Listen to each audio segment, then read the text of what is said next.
ಅಫಜಲ್ಪುರ ತಾಲೂಕಿನ ಜೀವನಾಡಿಯಾಗಿರುವ ಭೀಮಾ ನದಿಗೆ ಇಂದು 3 ಡಿಸ್ಟ್ರಿಬ್ಯೂಟರ್ಗಳ ಮೂಲಕ ನೀರು ಹರಿದು ಬಂದಿದ್ದು ರೈತರಲ್ಲಿ ಹಾಗೂ ಸಾರ್ವಜನಿಕರಲ್ಲಿ ಸಂತಸ ವ್ಯಕ್ತಪಡಿಸಿದೆ. ಡಿಸ್ಟ್ರಿಬ್ಯೂಟರ್ 84, ಡಿಸ್ಟ್ರಿಬ್ಯೂಟರ್ 11, ಡಿಸ್ಟ್ರಿಬ್ಯೂಟರ್ 13 ಮೂಲಕ ಭೀಮಾ ನದಿಗೆ ನೀರು ತಲುಪುತ್ತಿದ್ದು ನದಿಯನ್ನು ಅವಲಂಬಿಸಿರುವ ರೈತರಿಗೆ ಇದರಿಂದ ಸ್ವಲ್ಪ ಮಟ್ಟಿನ ನೆಮ್ಮದಿ ದೊರೆತಿದೆ. ಇತ್ತೀಚಿನ ದಿನಗಳಲ್ಲಿ ನೀರಿನ ಅಭಾವದಿಂದ ಸಂಕಷ್ಟ ಎದುರಿಸುತ್ತಿದ್ದ ರೈತರಿಗೆ ಈ ಬೆಳವಣಿಗೆ ಆಶಾದಾಯಕವಾಗಿದೆ. ಕೇವಲ ರೈತರಿಗೆ ಮಾತ್ರವಲ್ಲದೆ ಕುಡಿಯುವ ನೀರಿನ ಸಮಸ್ಯೆಯಿಂದ ಪರದಾಡುತ್ತಿದ್ದ ತಾಲೂಕಿನ ಜನರಿಗೂ ಭೀಮಾ ನದಿಗೆ ನೀರು ಹರಿದು ಬಂದಿರುವುದು ಸಮಾಧಾನ ತಂದಿದೆ.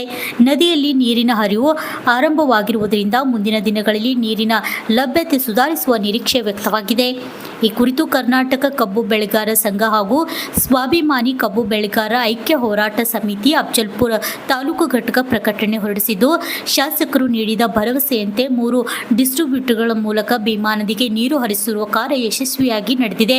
ಮಾತಿನಂತೆ ಕ್ರಮ ಕೈಗೊಂಡ ಶಾಸಕರಿಗೆ, ತಾಲೂಕು ತಹಸೀಲ್ದಾರ್ಗೆ ಹಾಗೂ ನೀರಾವರಿ ಇಲಾಖೆ ಅಧಿಕಾರಿಗಳಿಗೆ ಹೃತ್ಪೂರ್ವಕ ಧನ್ಯವಾದಗಳನ್ನು ಸಲ್ಲಿಸುತ್ತೇವೆ ಎಂದು ರೈತ ಸಂಘ ತಿಳಿಸಿದೆ. ಇದೇ ವೇಳೆ ಭೀಮಾ ನದಿಗೆ ನಿರಂತರವಾಗಿ ಸಮರ್ಪಕ ಪ್ರಮಾಣದ ನೀರು ಹರಿಸಿ ರೈತರ ಕೃಷಿ ಚಟುವಟಿಕೆಗಳು ಹಾಗೂ ಕುಡಿಯುವ ನೀರಿನ ಸಮಸ್ಯೆಗೆ ಶಾಶ್ವತ ಪರಿಹಾರ ಕಲ್ಪಿಸುವಂತೆ ಸಂಘದ ಪದಾಧಿಕಾರಿಗಳು ಸರ್ಕಾರವನ್ನು ಆಗ್ರಹಿಸಿದ್ದಾರೆ. Chennu Hinchanagere, RJ32 Kannada news, Afzalpur. ಆಡಳಿತ ಮತ್ತು ಜಿಲ್ಲಾ ಆಡಳಿತಕ್ಕೂ ಕೃತಜ್ಞತೆ ಸಲ್ಲಿಸುತ್ತೇನೆ. ರಮೇಶ್ ಪಾಟೀಲ್ ರೈತ ಮುಖಂಡರು. ಸ್ವಾಭಿಮಾನಿ ಕಬ್ಬು ಬೆಳೆಗಾರರ ವತಿಯಿಂದ ಇಂದು ಹಿರಿಯಾಳ ಬ್ರಿಡ್ಜ್ ಕಮ್ ಬ್ಯಾರೇಜ್ಗೆ ಭೇಟಿ ಕೊಟ್ಟು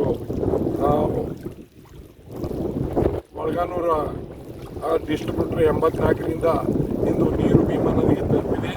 ಅದಕ್ಕಾಗಿ ತಾಲೂಕಿನ ಶಾಸಕರಿಗೂ, ತಹಸೀಲ್ದಾರ್ ಸಾಹೇಬರಿಗೂ ಮತ್ತು ಜಿಲ್ಲಾಧಿಕಾರಿಗಳಿಗೂ ಮತ್ತು ನೀರಾವರಿ ನಿಗಮದ ಅಧಿಕಾರಿಗಳಿಗೂ ರೈತರ ಪರವಾಗಿ ಕೃತಜ್ಞತೆ ಸಲ್ಲಿಸುವುದಾಗಿ ಶ್ರೀ ರಮೇಶ್ ಪಾಟೀಲ್ ರೈತ ಮುಖಂಡರು ಮೊಳಗಾನೂರು.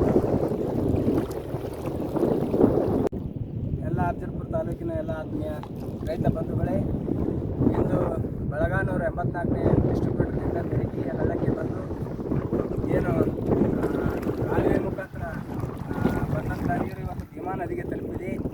ಹಾಗಾಗಿ ಇವತ್ತು ನಮಗೆ ಖುಷಿಯ ವಿಚಾರ. ಯಾಕಂದರೆ 8 ದಿನ ಪ್ರಯತ್ನ ಪಟ್ಟಿರುವ ಪರಿಶ್ರಮದಿಂದ ಇಂದು ಭೀಮಾ ನದಿಗೆ ತಲುಪಿದೆ.